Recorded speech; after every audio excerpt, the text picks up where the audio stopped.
So today we have a microscope. This is not Land Rovers, it's not Argos or electronics, but this has come from a close friend and neighbour of mine who is moving away as of tomorrow due to motor neuron disease. So he's donated a microscope to me.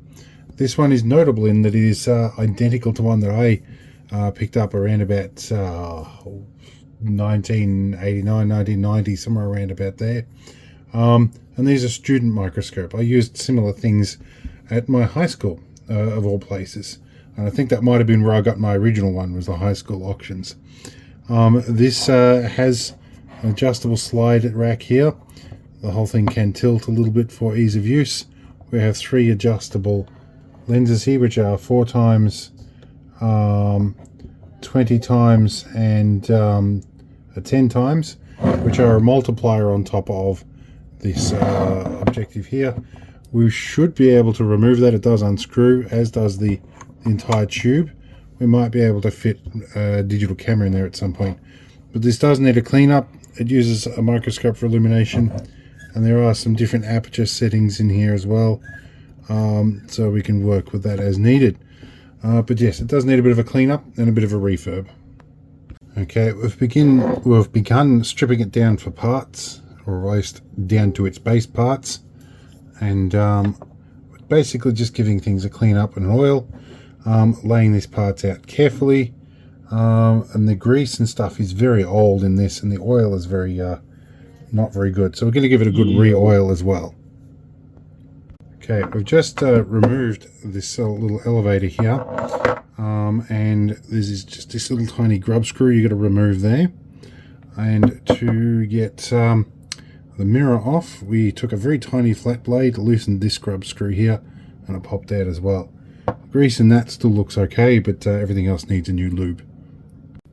So while I've had this apart, I have realized it is made in Japan, which explains some of the quality. But I noticed a little marking here, which is number 29. It does back up my theory that this was used as a student microscope. Alright, so we're going to take this piece off, and this is where getting dust in here is going to cause a problem. But we do really want to clean up this area and get some alcohol into these lenses. We've given everything else a clean up. We'll do lubrication after we do this bit. Okay, we're making headway. We've got our optics kind of clean, and I've used a bit of isopropanol to get the lenses clean. I'm not going to chuck anything in here because it can be difficult to get it out, and it's probably fairly clean as is. Inside the tube here, probably not too bad. There's a ball detent that I hope doesn't fall out. I'll have to be mindful when I put that back in. I'm going to take this tube off, and I'm going to clean this as well off the top here. So we've got it pretty much down to its base components, and then we're going to start lubricating. The reason I'm doing the optics first before I lubricate stuff is I don't want greasy fingerprints on the optics. This bit, I think, comes apart as well. We're going to inspect. Oh, there is another optic in there. That's okay. And that does have a bit of dust and stuff in there that will make it a little difficult to see. So we'll clean that for sure. And definitely this one. Okay, we're up to lubrication. Now, while these things typically called for grease, what I do have is a very light sewing machine oil, which works well for this. And you don't need much of this. It spreads very well. Sometimes this can revitalize the existing grease a little bit, and the grease in here is often in for damping, but this has got very thick, and without disassembling the entire thing, this could be very difficult to redo the grease. So I'm going to put about 2 drops in here. I'm just going to work it through. Now it does feel a little bit freer the way these work, so we need just a touch or 2 on the rails, probably on the top here. That should run down there nicely. Cool. Put our elevator back in. Yeah, that slid in much better. Trying to get it to mesh. Now, we are binding for some reason. Let's go back a little bit. There we go. So we have our fast and our slow drive here. Usually, so it's got just a nice coating of oil on that. We're going to run this through a few times, make sure everything's free. Right, we're just going to run this up and down a bit once it's meshed. Make sure it's nice and free. We do have a little bit of slip here on the clutch and the drive, so this does need to lubricate a lot more, but it is freeing up with movement, which is nice. So we'll give this a little bit more attention. Okay, we're going to do the standoff here, just probably one drop in here. The grease in this is not too bad, but we're just going to plonk this back in gently, and that will just move that oil around. Yeah, it's freed up just a tiny little bit. Now I need to flip this over on that tiny little grub screw. Where are you? Probably see it there. Like I said, it is the noisy time of night, so that will be good. The mirror is in. Okay, now let's start reassembling some optics. Now, I hadn't reinstalled the stopper for the elevator here, so that's been just removed to get it out of the way. Now, this had a grease around here, which I had to clean off in order to get the indicators clean here. But we do want just a little bit of oil on this. Not very much though, because a little bit of this stuff goes a long way. There we go. Just a little bit like so. And that should be alright. I can fit you in here, being mindful of the ball detent that I feel like has not engaged. Has it moved? Ball detent has indeed fallen out, and it's stuck to the grease in the top. We'll have to put that back in. Now I have a set of tweezers. I'm not sure where they came from, but these are ideal for grabbing balls out like this, because they actually, once you grip onto it, it'll hold that grip. And we need to maneuver this back into a position where I can actually grip it. In fact, this is a magnetic ball bearing, and it has grabbed on nicely to the magnetic screwdriver. We can grab our tweezers like this. I'm not sure where I got these, but it is really good for those little things. Alright, so our ball detent goes into a little hole just in here, and I've left the original grease in there and the spring. Now if we can just release this and drop it in that hole, that would be very nice. Now we need to make sure it sticks in that hole with a broader screwdriver. Might pop you back in there. Now we might be able to get away with this. We need to make sure that one of these lines exactly aligns with the ball detent when it goes back in. Let's drop on like that, and I can feel it clicking into the ball detent. That's what we wanted.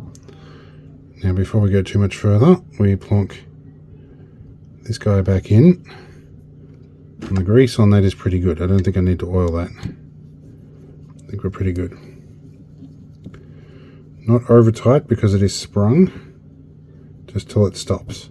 That's all we need. And then this floats much more smoothly now, and it's much cleaner. Alright, now with this optic, I think there's actually a double lens in here. There was a bit of alcohol between the layers, and I was waiting for it to dry out. It looks like it has quite cleanly. There was a bit of junk in here, a bit of dust that I couldn't get out.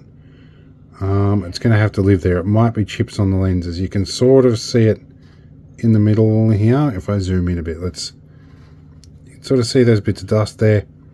Not sure how much I'm going to be able to do about that. I've tried, but I can't. This, on the other hand, this has got a crack in the middle too, right, or a big scratch right across the middle. Not sure I can do much about that too, but that's not a huge problem. We'll see how we go with that. If that bothers me, I can probably get a replacement, or I can probably pop that out and actually clean the glass. There is a little rubber gasket in there.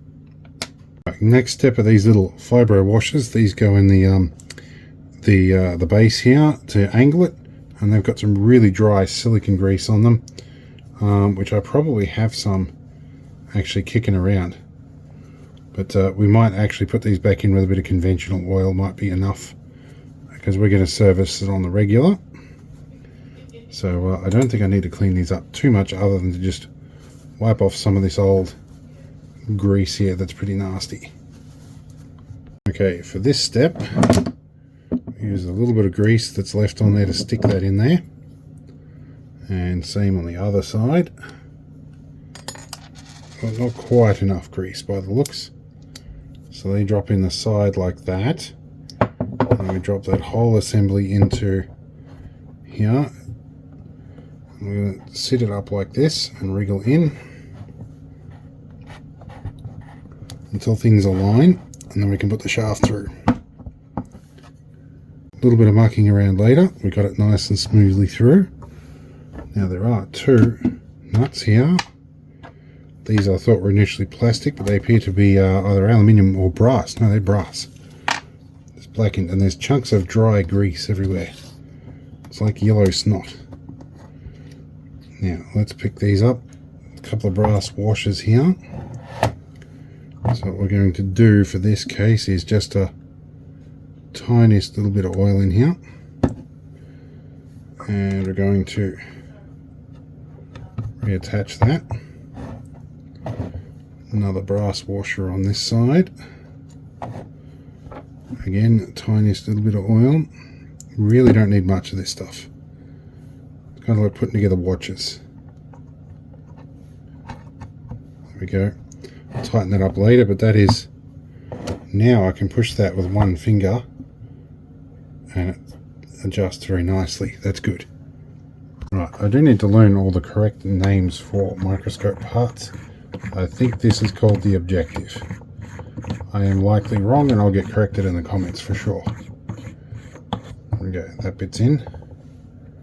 Now, again, because these are aluminium threads, spooling is a real issue if you're not gentle with them, and too much oil is going to be detrimental as well. So I'm going to add a bit of oil, then I'm going to soak just a little bit of it up, and then we're going to put that just on there, just a little bit on the thread, just to help it go smoothly in. Okay, we're pretty good. We're nearing reassembly. What we need now, and I probably should, the stopper is still in there. The next thing I need to know is, do I have enough room to put a screwdriver back in there to do the screws in? I probably don't. I don't want to reassemble the whole thing again. I'll use a stubby screwdriver. I need to put the screws in here, and then I need to, once we wind this up, reinstall the stopper grub screw in there. Okay, so we're nearly there. I will use a stubby screwdriver to put the screws in to put the plate back on. What I'll do right now is install the little stopper grub screw for the elevator here. Now, for those of you hearing the laughing in the background, that is my financial manager, also known as my wife, having a good laugh. I don't complain about that because I do appreciate when she's laughing. There we go. I think we've got a thread in. This one doesn't need to go in tight. It's just a stopper. Just needs to exist there. Just tight enough that it doesn't rattle out. There we go. So when we wind that down, it doesn't come off the end of the track. It stops right there. That's good. Okay, so the plate here, I gave it clean with just some spray and wipe, but there is some dust and junk underneath, and this detent's a bit grindy feeling, so we're going to pull that off and clean it, which requires a couple of steps. Two Phillips head screws here are going to come off for the detent arm. I notice these all have brass threaded inserts, which I really appreciate. It's not just screws in plastic. There we go, there's this bit. We should be able to lift that off. And yeah, there is a lot of junk under here, so we'll give that a clean up. Alright, time to put the screw back in. Now we've had it apart and cleaned. The reason that flat blade stayed on the end of the screwdriver is, firstly, I've got the right size for it. Secondly, there's a bit of grease on there. Yep, that's going to spin fairly smoothly.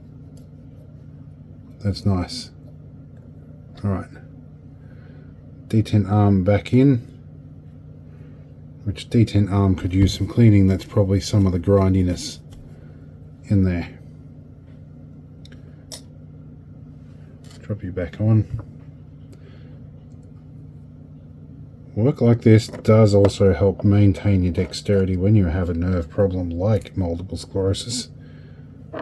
You do tend to retain some of things without losing it. Here we go. Is this gonna... Yep. It's got a nice little positive click into place now. You probably hear that. Good, that's what we wanted. Leave our aperture full open. Alright, we gave the arms a bit of a clean up.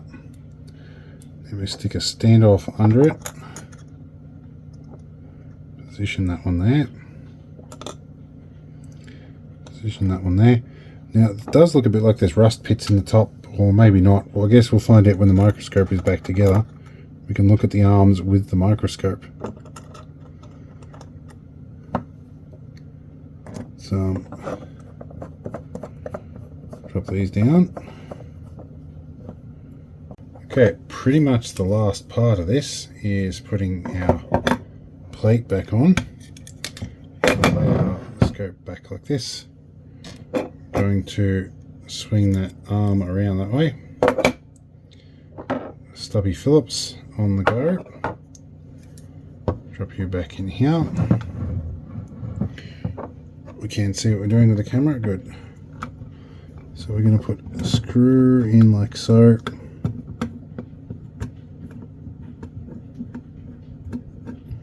Do it gently for the moment. Next one can go in. I do have a right angle drive screwdriver somewhere. I should fish that out of my tool drawer for the last couple of screws of this. But that is going to go in suitably firm like that. I think we'll be okay. Alright. We're looking good. Alright, I nicked some supplies from my apprentice. She's got some slide covers, petri dish, and some pre-prepared slides, including a slide that we did. It's got some bird feather in it too somewhere. Let's have a look here. Yeah, this is blackbird feather that we found. Let's whack this on here and we'll have a look.